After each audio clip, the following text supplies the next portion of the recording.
Good evening friends. स्वागत है आपका आपके प्लेटफॉर्म RWS सिविल सर्विसेज पर और मैं हूं तैयार आपके लिए NCERT सार बैच की क्लास जो अब अपने अंतिम मुकाम पर है। मुझे लगता है कि एक सप्ताह या 10 दिन के अंदर आपके यह कोर्स पूरे हो जाएंगे। मतलब कोर्स का जो मूल मॉड्यूल था जिसमें एंशिएंट मेडिवल और मॉडर्न कराना था वह पूरा हो जाएगा। लेकिन मुझे लगता है कि क्लासेस अभी कुछ और भी देने की आवश्यकता होगी।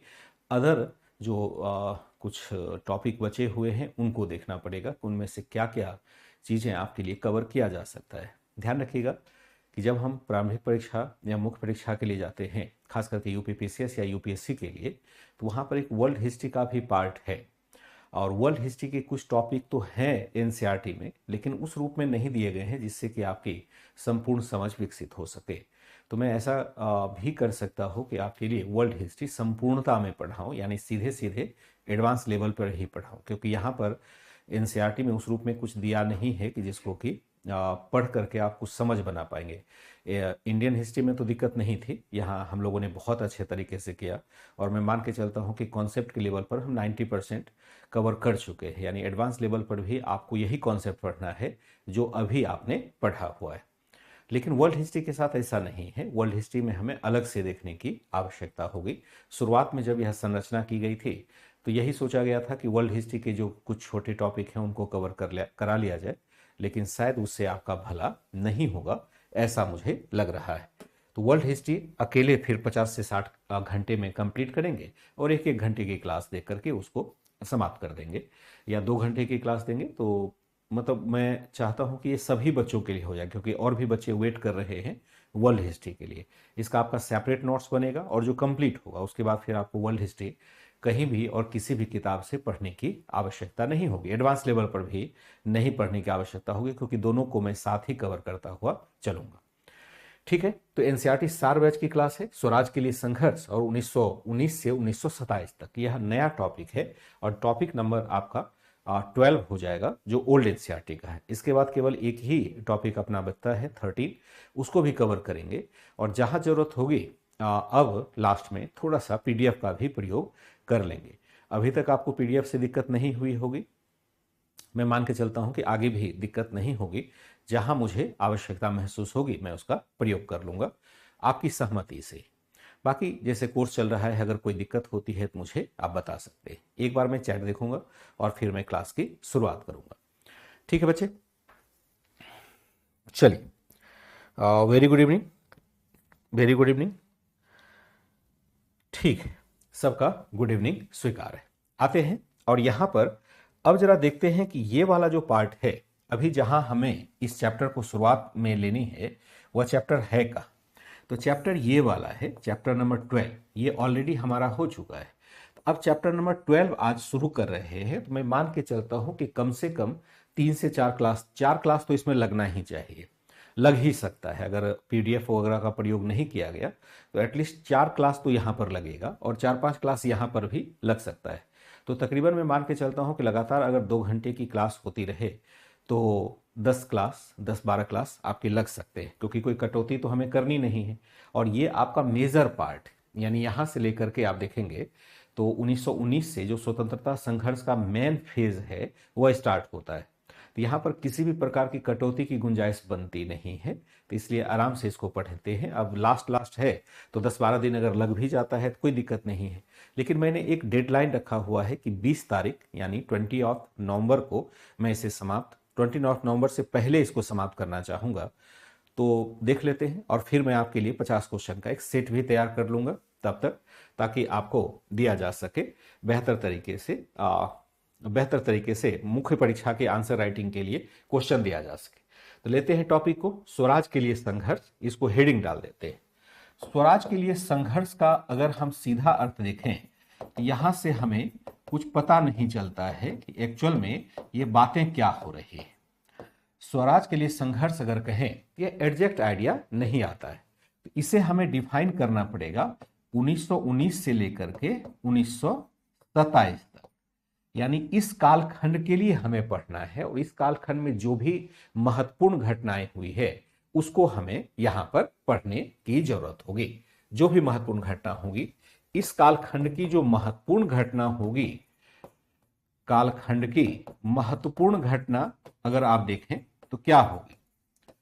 महत्वपूर्ण घटना अगर देखें तो क्या हो जाना है? तो महत्वपूर्ण घटना यहां पर देखेंगे तो आपका सबसे पहले तो हम लोगों ने होम रूल लीग आदि देख ही लिया है। इसके बाद जो महत्वपूर्ण घटना होनी है वह हो जाएगी आपकी गांधी जी का भारत आगमन। गांधी जी का भारत आगमन हो जाएगा। यह एक महत्वपूर्ण घटना है और गांधी जी के कुछ सिद्धांतों की चर्चा करेंगे। गांधी जी द्वारा संचालित आंदोलन हो जाएगा। इसे भी हमें देखना होगा कि गांधी जी द्वारा कैसे आंदोलन का संचालन किया जाता है। जैसे आते ही उनको क्या करना है, 1917 में हम क्या देखते हैं, एक आंदोलन का संगठन किया जाता है जिसको हम कहते हैं चंपारण किसान सत्याग्रह, या चंपारण सत्याग्रह सीधे लिख देते हैं, चंपारण सत्याग्रह। एक हमें सीधे देखना पड़ेगा इनके साथ। दूसरा जो होगा वह होगा 18 में, यानी 1918 में क्या होगा, यहां पर आप डाल सकते हैं अहमदाबाद मिल आंदोलन। और तीसरा जो हो जाएगा वह हो जाएगा 1918 में ही खेड़ा, कहां है, गुजरात में, गुजरात का किसान आंदोलन। और फिर हमें यहां देखना होगा कि आपका एक और आ जाएगा रॉलेट एक्ट के खिलाफ आंदोलन हो जाएगा। और इसी में हमें एक घटना देखनी पड़ेगी, जलियांवाला बाग हत्याकांड हो जाएगा। और फिर यहां पर हमें जो देखना होगा वह देखना होगा खिलाफत तथा असहयोग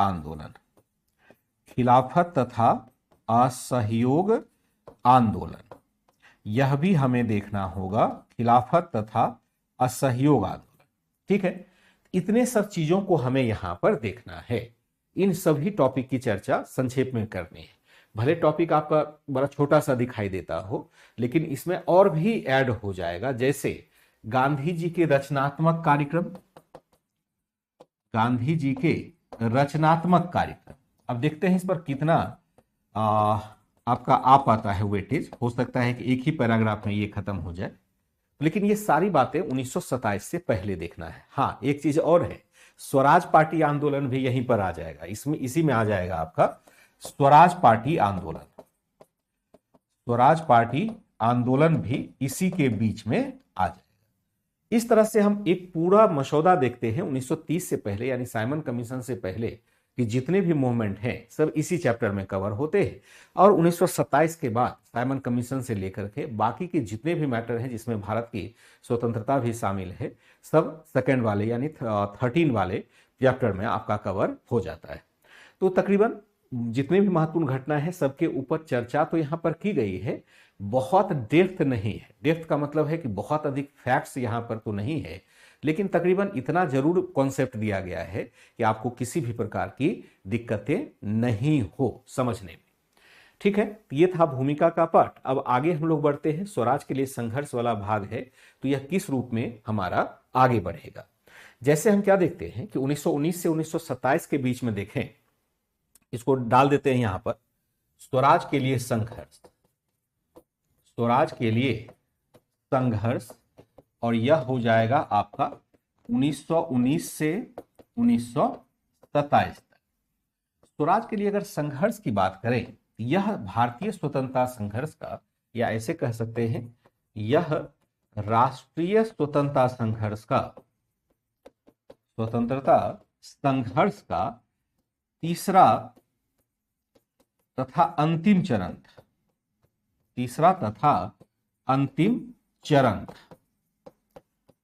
यह तीसरा तथा अंतिम चरण है, लास्ट फेज यह है। लेकिन सबसे अधिक संघर्ष हमें इसी चरण में देखने को मिलता है, यह तीसरा और अंतिम चरण है। हालांकि सबसे अधिक जटिल संघर्ष इसी कालखंड में देखने को मिलता है, जटिल संघर्ष इसी कालखंड में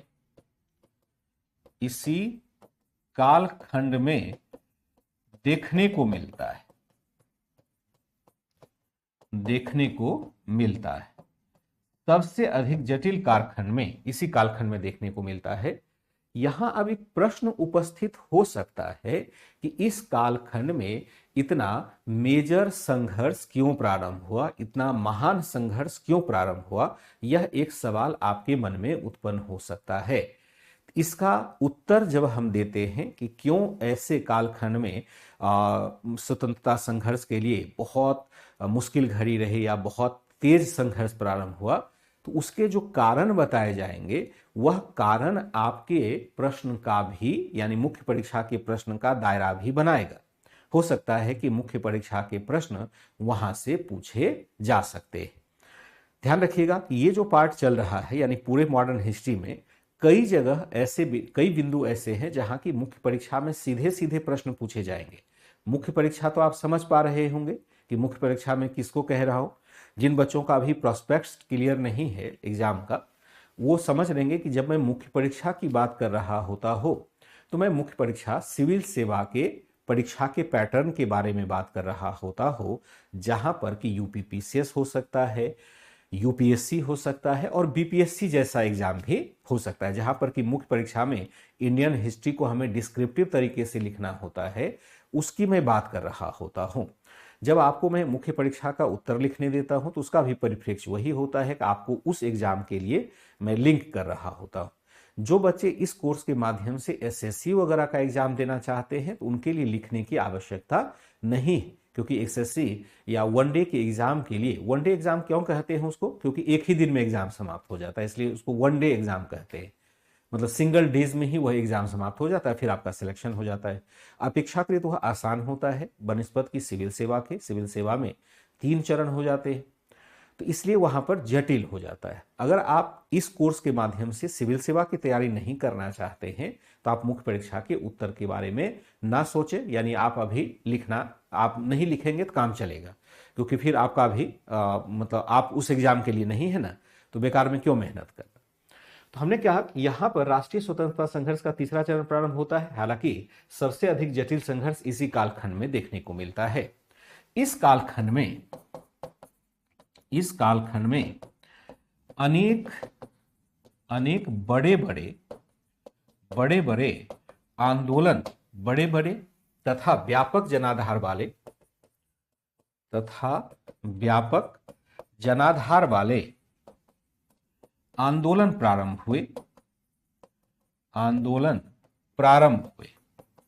प्रारंभ हुए, जिसके पीछे जनता के असंतोष की चरम अभिव्यक्ति महसूस की जा सकती है। जनता के असंतोष की चरम अभिव्यक्ति महसूस की जा सकती है। चरम अभिव्यक्ति महसूस की जा सकती है। कैसे जा सकती है? तो जनता के असंतुष्टि का क्या कारण है, क्या जा सकती है? हमने क्या देखा, इस कालखंड में अनेक बड़े बड़े आंदोलन होते हैं। क्यों होते हैं? तो जनता असंतुष्ट है।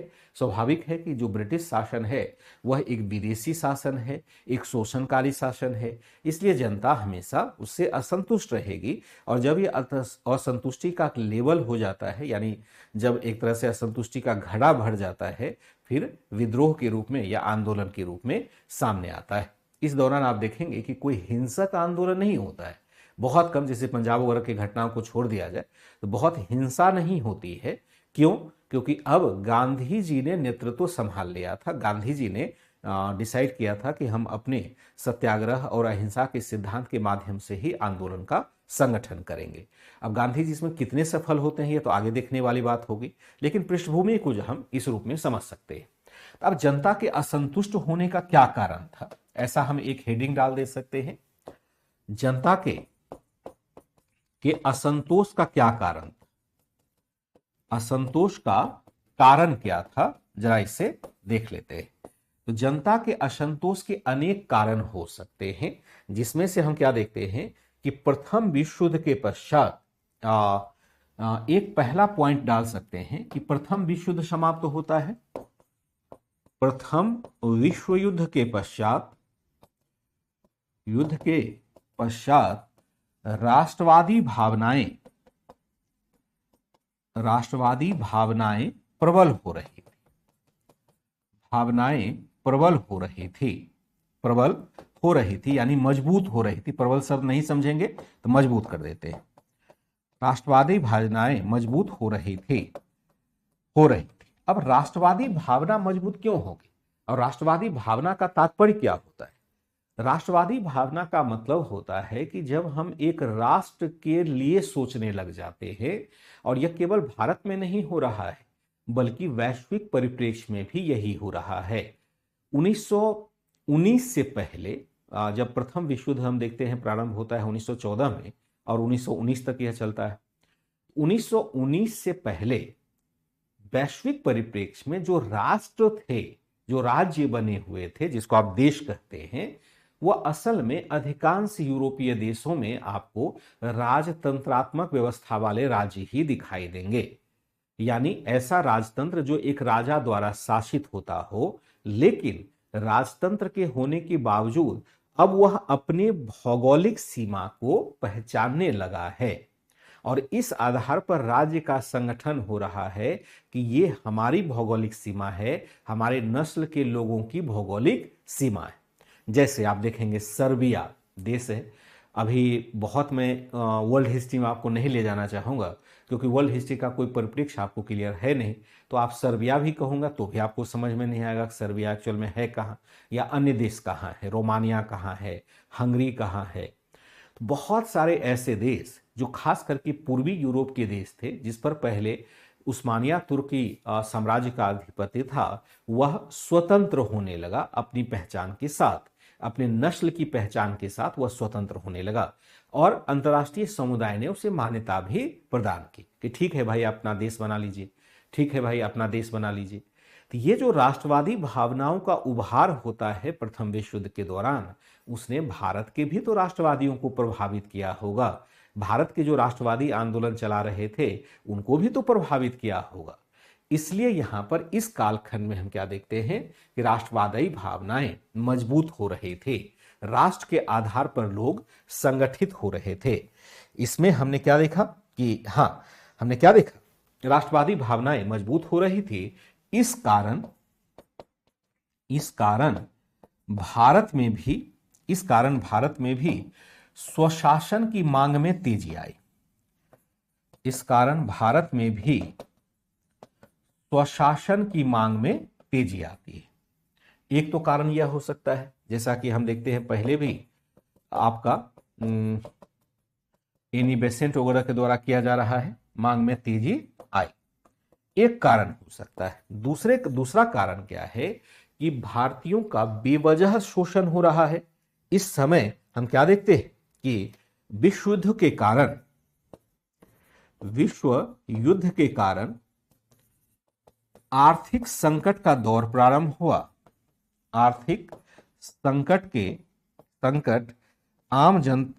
विश्व युद्ध के कारण आर्थिक संकट आम जनता को भी झेलना पड़ रहा था।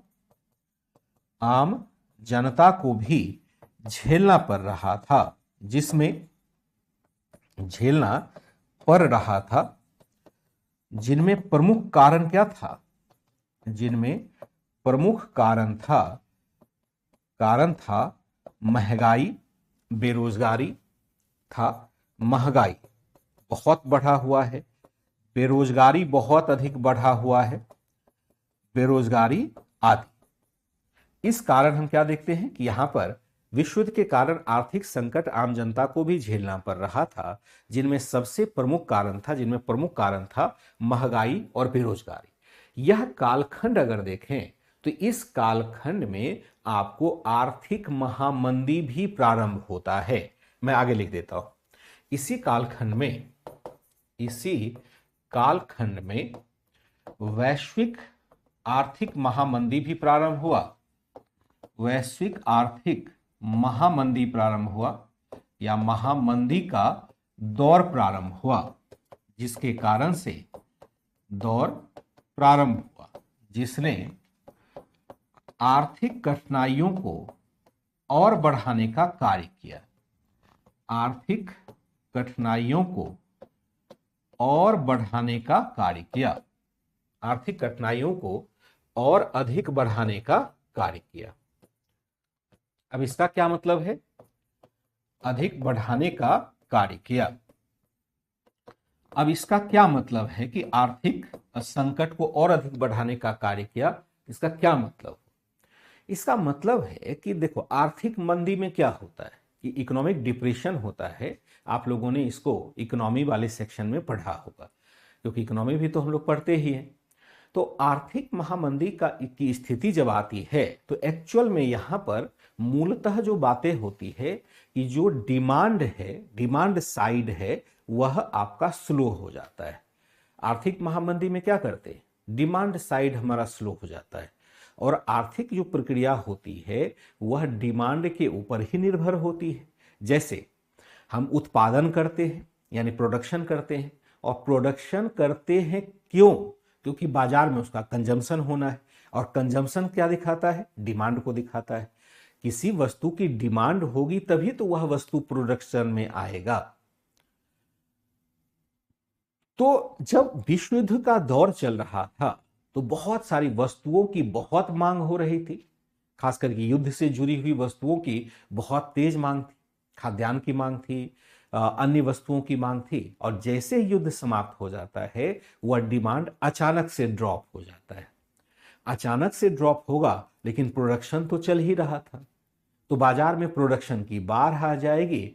फलस्वरूप वस्तुओं की कीमत में तात्कालिक तौर पर तो गिरावट आएगी, लेकिन जैसे ही वस्तुओं की बिक्री कम होगी उत्पादन प्रक्रिया ठप होगी, और जैसे ही उत्पादन प्रक्रिया ठप होगी बेरोजगारी का दौर प्रारंभ होगा।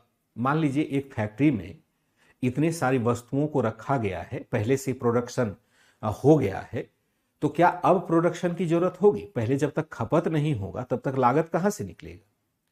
प्रोडक्शन का भी एक लिमिट है ना। अभी आप देखेंगे कि आप अब तो नहीं है स्थिति, अब तो खैर काफी डिमांड आ रहा है। 2-3 साल पहले भारतीय कार बाजार में, जो वैकिल है ना, कार जिसको कहते हैं, कार बाजार में एक बड़ी मंदी की स्थिति आ गई थी। लोग गाड़ी खरीद ही नहीं पा रहे थे क्योंकि लोगों के पास फाइनेंसिंग कैपेसिटी थी नहीं। लेकिन उससे पहले बहुत अधिक लोग गाड़ी खरीद रहे थे। तो कार कंपनी ऐसा तो है नहीं कि आज आपने ऑर्डर दिया एक दिन में कोई कार तैयार हो जाता है। इंजन है या अन्य कंपोनेंट बनाने में टाइम लगता है, तो प्रोडक्शन ये लगातार चल रहा होता है, सालों भर प्रोडक्शन चलता है, तब समय से गाड़ी को हम डिलीवर कर पाते हैं। अचानक से लोगों ने कार खरीदना कम किया। शहर में, जैसे दिल्ली जैसे शहर में हम रहते हैं, यहां पर इनफैक्ट गाड़ी की जरूरत नहीं होती है बहुत सारे छोटे फैमिली को, क्योंकि वो डेली कहीं जाते नहीं है, और जब भी जाना होता है तो 5 मिनट 10 मिनट के अंदर आपको कोई ना कोई कैब मिल जाता है। ऑनलाइन ओला उबर इस टाइप का कैब मिल जाता है जहां से कि आप गाड़ी बुक कर सकते हैं। समझिएगा जरा परिप्रेक्ष्य को, जो वर्तमान परिप्रेक्ष्य है उसके हिसाब से आप इस आर्थिक महामंदी को समझ सकते हैं, क्योंकि यहां आप महसूस करेंगे तो वहां के दुख को भी महसूस कर पाएंगे। इसलिए मैं वर्तमान का परिप्रेक्ष्य आपको बता रहा हूं। लोग ओला उबर में चले जाते थे, गाड़ी की जरूरत नहीं है, गाड़ी खरीदो रखो उसको, उसमें ईएमआई भरो, डिप्रिसिएशन उसका होता है, बेकार में फायदा नहीं। अब क्या हुआ, कार के क्षेत्र में, ऑटोमोबाइल के क्षेत्र में बड़ी आर्थिक मंदी आ गई। अब लोगों ने गाड़ी खरीदना बंद कर दिया और गाड़ियों का प्रोडक्शन हुआ पड़ा है। अब क्या करें? कंपनी ने क्या किया, कुछ दिन के लिए, 15 दिन के लिए, 20 दिन के लिए, 1 महीने के लिए फैक्ट्री को ही बंद कर दिया। अगर फैक्ट्री बंद किया गया तो अब तो मान लो सिस्टमेटिक है, तो हो सकता है कि मजदूरों को, जो श्रमिक है, उनको पैसा दे दिया गया। लेकिन पहले ऐसा नहीं होता था। जैसे ही मंदी होगी, प्रोडक्शन गिरेगा, हम मजदूरों की छटनी कर देंगे। और जो मजदूर अभी तक कंपनी से पैसा लेकर के अपने घर परिवार को चला रहे थे, बच्चों को शिक्षा दे रहे थे, तो अगर उसकी नौकरी छूट जाएगी तो फिर उसके परिवार का क्या होगा? उसके खाने पीने का क्या होगा, या स्कूल जाने का क्या होगा, हेल्थ का क्या होगा? तो जब मंदी की स्थिति आती है तो डिमांड सप्लाई से काफी पहले अधिक होता है, फिर सस्ता भी होता है, लेकिन बाद में चल करके यह सप्लाई सिस्टम ही डैमेज हो जाता है। जो प्रोडक्शन सिस्टम है डैमेज हो जाए, और जब प्रोडक्शन सिस्टम डैमेज होगा तो अंततः उसका मार श्रमिकों पर ही पड़ना है, और श्रमिक बेरोजगार होगा तो जो डिमांड दूसरे साइड में होना चाहिए, जब अपने पास पैसा ही नहीं होगा तो मार्केट में डिमांड क्रिएट नहीं कर पाएंगे। तो एक तरह से दुख जो है वो सभी वर्गों में, जो कष्ट है वह सभी वर्गों में बिखरता हुआ चला जाएगा। इसी बात को लिखने की कोशिश की जा रही है। इसी कालखंड में हम क्या देखते हैं, वैश्विक आर्थिक महामंदी का दौर प्रारंभ हुआ, जिसने आर्थिक संकट को और अधिक बढ़ाने का कार्य किया। वैश्विक आर्थिक महामंदी 1919 से लेकर के 1933 तक चलता है, 10, 12, 13 वर्ष तक चल रहा होता है। और वैसे ही आर्थिक महामंदी 2008 में भी आया था भारत में। हालांकि भारत में उतना महसूस नहीं किया गया मंदी का प्रभाव, क्योंकि बहुत हम लोग औद्योगिक क्षेत्र के दायरे से बाहर ही हैं। गांव में जो किसान हैं वो तो कुछ बाहर से खाते ही नहीं है, खरीदते ही नहीं है, तो उनको मंदी का क्या असर पड़ेगा। उनको तो भाई खेती करना है, उसी खेती के अनाज को खाना है नमक रोटी के साथ, उनको मंदी कुछ नहीं बिगाड़ पाएगा। लेकिन भारत में भी अभी हाल के दिनों में वैश्विक मंदी आई हुई थी और 2008 से लेकर के लगभग 10 वर्ष तक यह चलता रहा था। माना जाता है कि 1929 के बाद पहली ऐसी महामंदी थी जिसमें बड़े पैमाने पर मतलब रोजगार की हानि हुई थी, रोजगार की छटनी हुई थी। और उसी बीच में फिर कोरोना वगैरह आ गया, तो उसने और भी अर्थव्यवस्था को डैमेज करने का कार्य किया। तो इसी कालखंड में वैश्विक आर्थिक महामंदी का दौर प्रारंभ हुआ, जिसने आर्थिक स्थिति को और बहुत बुरी तरह से यहां पर डैमेज किया। खासकर भारतीय उद्योगपति जो अभी तक युद्धक सामग्रियों का निर्माण कर काफी मुनाफा कमा रहे थे, युद्धक सामग्रियों का निर्माण कर काफी मुनाफा कमा रहे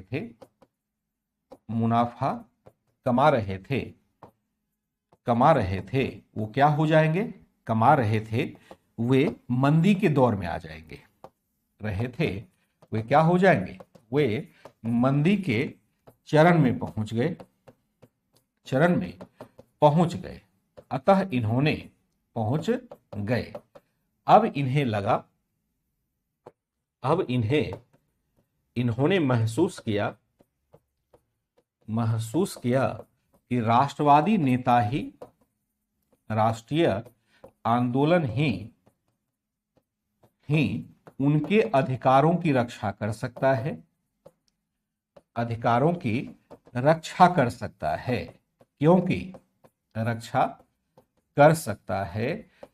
क्योंकि ब्रिटिश सरकार के अधीन क्या हो रहा है, ब्रिटिश सरकार के अधीन भारत के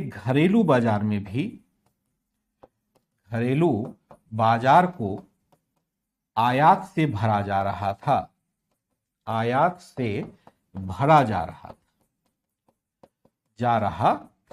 अब इसका भी मायने समझ लेंगे, इकोनॉमी से जुड़ा हुआ है। हमने क्या देखा, ऊपर आर्थिक मंदी का दौर प्रारंभ होता है। अब समस्या क्या है कि खासकर जो भारतीय उद्योगपति अभी तक युद्धक वस्तुओं का निर्माण कर रहे थे, बड़े मुनाफा कमा रहे थे, बहुत तेजी से उनका निर्यात हो रहा था, और अचानक से युद्ध हो गया बंद। अब क्या करें, प्रोडक्शन घटाना पड़ेगा तो इनको दिक्कत आ रही है। कोई दिक्कत नहीं है, घरेलू बाजार बेच लेंगे, घरेलू बाजार में हम अपने सामानों को बेच लेंगे। लेकिन समस्या यहां पर और भी है। ब्रिटिशों ने क्या किया कि घरेलू बाजार जो अपना भारत का बाजार है, जहां पर कि ये उद्योगपति अपना सामान बेच सकते, उसको भी छीनने का कार्य किया और ब्रिटेन के उत्पादों को से भारत के बाजारों को भर दिया गया। तब भारतीय उद्योगपतियों को लग रहा है कि भाई ब्रिटिश सरकार है तभी तो मेरे साथ नाइंसाफी हो रही है, अगर कोई राष्ट्रीय सरकार होगा, स्वदेशी सरकार होगा, तो मेरे साथ अन्याय नहीं होने पाएगा। ऐसे में उद्योगपतियों ने भी राष्ट्रीय आंदोलन को सहयोग देना प्रारंभ कर दिया। एक फैक्टर यह भी हो सकता है। फिर हम सकते हैं यहां तक बेरोजगारी की मार झेल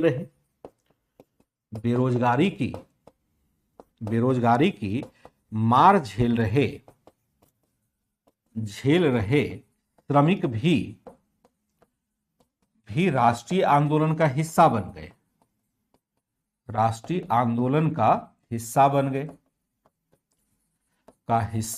बन गए। इस प्रकार हम क्या देखते गए, इसके साथ किसान, छात्र, महिलाएं, किसान, छात्र, महिलाएं आदि भी अपने अपने कारणों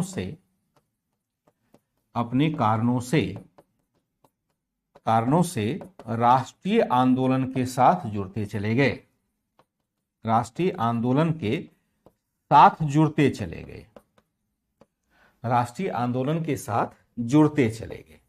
इस काल में हम क्या देखते हैं, जुड़ते चले गए। यानी एक प्रकार से समाज के सभी वर्ग राष्ट्रीय आंदोलन का हिस्सा बनना शुरू कर देता है, जिसकी वजह से हम क्या देखते हैं, जिसकी वजह से बहुत बड़े परिणाम हम देखते हैं, बहुत बड़े परिणाम उत्पन्न होने हैं। ब्रिटिशों के द्वारा लाए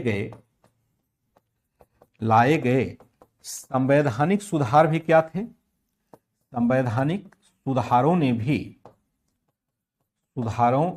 भी भारतीयों में निराशा का भाव जगाया, भारतीयों में निराशा का भाव जगाया,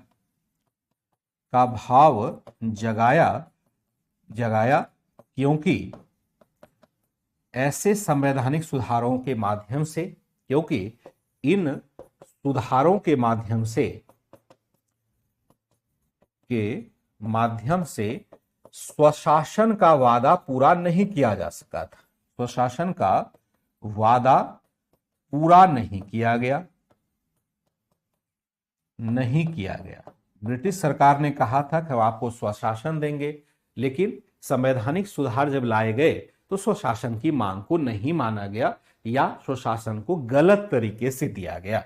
ऐसा जैसे 1919 के भारत शासन अधिनियम में देखते हैं कि ऐसा कुछ स्वशासन के रूप में दिया ही नहीं गया जिससे भारतीय प्रसन्न हो सके, जिससे भारतीयों को लगे कि हमारे लिए यह सरकार बन रही है, ऐसा कुछ दिया ही नहीं गया। तो इन संवैधानिक सुधारों ने भी एक तरह से भारतीयों को अप्रसन्न करने का ही कार्य किया। इसी बीच में हम क्या देखते हैं कि विश्व युद्ध का एक प्रभाव यह भी रहा, एक लाइन और इसमें जोड़ दीजिएगा कि विश्व युद्ध का यह भी प्रभाव रहा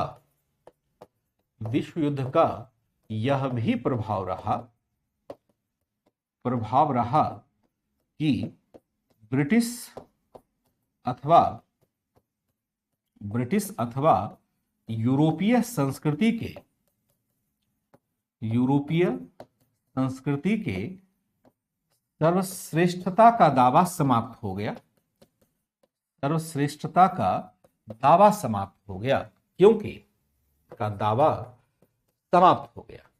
क्योंकि हो गया। मैं एक बार पूरा लिखता हूं फिर मैं आपको समझाता हूं।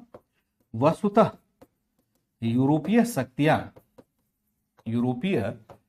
शक्तियों ने इन युद्धों में जिस प्रकार से अपने स्वार्थ के लिए शांति को खतरे में डाला, अपने स्वार्थ के लिए वैश्विक शांति के लिए खतरा उत्पन्न किया, शांति के लिए खतरा उत्पन्न किया,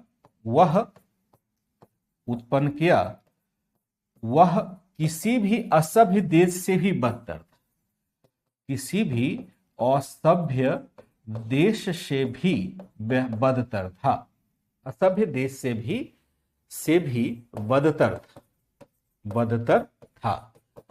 इन दुष्कृत्यों के बाद इन युद्ध के इतने दुष्परिणाम उत्पन्न हुए, विश्व युद्ध के इतने दुष्परिणाम उत्पन्न हुए, या ऐसे लिख सकते हैं विश्व युद्ध के दौरान इतने निर्दोष लोग मारे गए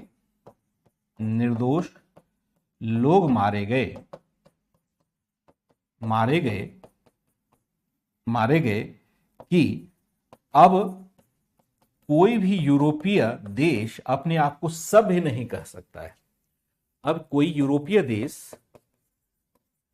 देश अपने आप को सभ्य कहलाने लायक नहीं बचा।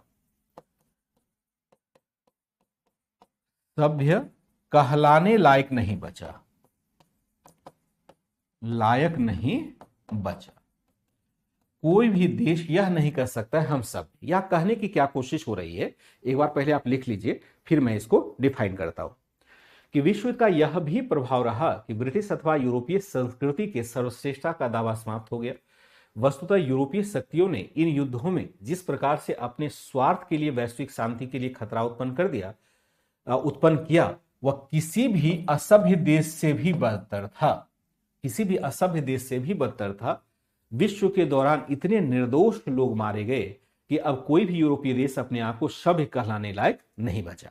अब समस्या क्या है, देखिए, चूंकि अभी आपने वर्ल्ड वॉर का परिप्रेक्ष्य नहीं देखा है कि जो प्रथम विश्व युद्ध 1914 में प्रारंभ होता है वह होता क्यों। यह प्रथम विश्व आपसी प्रतिस्पर्धा का नतीजा था, जो बेवजह का था, जिसको नहीं कहते कि बेवजह का झगड़ा प्रारंभ कर देना। और ऐसा झगड़ा प्रारंभ हो गया जिसमें कि पूरे विश्व के देश इन्वॉल्व हो गए, लाखों लाख लोग मारे गए। ऐसी स्थिति आ गई कि यूरोप में पुरुषों की कमी हो गई। यानी अगर आप विश्व युद्ध के परिणामों को देखेंगे तो यूरोपीय देशों में पुरुष की कमी हो गई, यानी पुरुष जनसंख्या बहुत मारी गई थी, महिलाएं डोमिनेंट होने लगी। तो बहुत सारे प्रभाव हम देखते हैं विश्व युद्ध के आते हैं। लेकिन जो समझने वाली बात है कि आपसी स्वार्थ के कारण आपने ऐसे युद्ध को बढ़ावा दिया, केवल तुष्टीकरण की नीति के कारण आपने बढ़ावा दिया, छोटे से स्वार्थ के कारण आपने इस प्रकार की राजनीति करी जिससे विश्व युद्ध भड़क उठा, तो फिर आप, और इसमें लाखों लाख लोग मारे गए। जब भी आप कभी युद्ध करते हैं, हिंसक युद्ध करते हैं, तो आपको यह याद रहना चाहिए कि हिंसा का तात्पर्य क्या होता है और हिंसा का क्या दुष्परिणाम होता है। चलो, भारतीय तो नहीं समझ पाते, आप मानते हैं। अगर यूरोप के लोगों की तरफ से मैं बोलूं तो यूरोप के लोग मानते थे कि भारतीय बहुत सभ्य नहीं है। चलो, भारतीय असभ्य, आप तो सभ्य थे। आपने तो कहा था कि मेरा ज्ञान विज्ञान बहुत बढ़िया है। आप नहीं सोच पाए कि युद्ध जब प्रारंभ होगा इतने विशाल पैमाने पर, तो भला दुनिया का क्या होने वाला है, कितने मानवता का संकट उत्पन्न होगा। आपने असभ्यता का प्रदर्शन किया और आप कहते हैं कि मैं भारत पर इसलिए नियंत्रण करता हूं या वैसे देशों पर इसलिए नियंत्रण करता हूं कि उसे मैं सभ्य बनाऊं। क्या आपसे सभ्यता सीखने की जरूरत है भारत को? तो भारत को तो बिल्कुल सीखने की जरूरत नहीं है, क्योंकि आपने जिस प्रकार से असभ्यता का प्रदर्शन किया वैसा तो भारत ने कभी भी नहीं किया, किसी भी युद्ध के दौरान नहीं किया। इसलिए यह कहना कि ब्रिटिश शक्ति सर्वश्रेष्ठ है, सर्व बढ़िया, मतलब सबसे बढ़िया है, अच्छा कल्चर धारण करता है, यह अवधारणा भी अब समाप्त हो गई। इस युद्ध के बाद लोगों ने समझ लिया यह सभ्य देश नहीं है, यह एक बर्बर देश है और इस बर्बर अत्याचारी को यहां से जाना ही होगा। इसके लिए हमें विद्रोह करके या जैसे भी हो राष्ट्रीय आंदोलन के माध्यम से इसे यहां से हटाना पड़ेगा। एक तरह से विश्व युद्ध का यह भी प्रभाव रहा कि जिसमें हम क्या देखते हैं, जिसमें हमने देखा कि सभ्य कहने लायक नहीं बना। 1917 के रूसी क्रांति, अब यह भी आप नहीं समझेंगे कि रूसी क्रांति क्या है। रूसी क्रांति का मतलब होगा रूस की क्रांति। अब रूस एक देश है, रूस की क्रांति। अब देखिए, रूस क्या है, एक देश है। अगर मैं इस मैप पर बात करूं तो रूस आपको कहां पर मिलेगा, तो ये वर्ल्ड मैप है, ध्यान रखिएगा। जो मैप मैं बार बार आपको दिखाता हूं, रोज मैं लाता हूं, क्योंकि मुझे लगता है कि कभी ना कभी शायद इसकी नौबत हमें पड़ती है दिखाने के लिए। अगर मैं रूस की बात करूं तो ये भारत है, इंडिया को मैप आप पहचानिए। यहां से आप देखेंगे पाकिस्तान है, आपका पाकिस्तान है, अफगानिस्तान है, ईरान होते हुए, और जब आप ऊपर के एरिया में ये पूरा का पूरा क्षेत्र देखेंगे, यहां से लेकर के यहां तक का पूरा क्षेत्र देखेंगे, ये है आपका रूस नामक देश। रूस है, बल्कि यहां नहीं, बल्कि आप यहां से भी ये सब क्षेत्र भी देखेंगे, जो भी क्षेत्र है ये सारा रूस का ही है।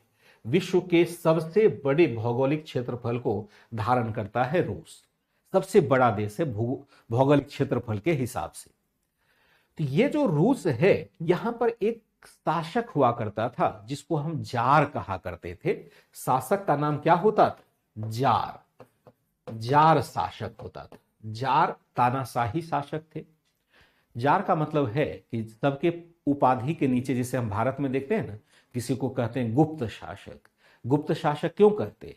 क्योंकि जितने भी शासक थे सबके पीछे गुप्त लगा हुआ था। उसी तरह से जार इसलिए कहते हैं कि जितने भी शासक बने हैं वहां पर सबका टाइटिल जार से ही शुरू होता है। जैसे जार निकोलस द्वितीय, जार चतुर्थ, जार पंचम, इस प्रकार का जार एक शब्द का प्रयोग किया जाता था। तो ये जार बड़े अत्याचारी शासक थे और अंततः 1917 में हम क्या देखते हैं, 1917 में एक जन सामान्य की क्रांति होती है, कम्युनिस्ट क्रांति होती है, और उसमें जार शाही शासक को हटा दिया जाता है और सामान्य जनता का शासन प्रारंभ होता है। इस